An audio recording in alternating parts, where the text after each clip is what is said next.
Kasi po, pangarap po ng mami ko po, tapos kuya ko po, tapos pangarap ko din po. Importante, ito na, yung chance mo. Di ba? At kahit anong mangyari, si mommy, si daddy, si kuya, Kita siya? kami dito, proud na proud sa'yo.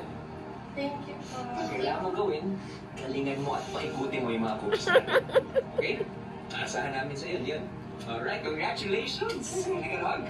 Alam.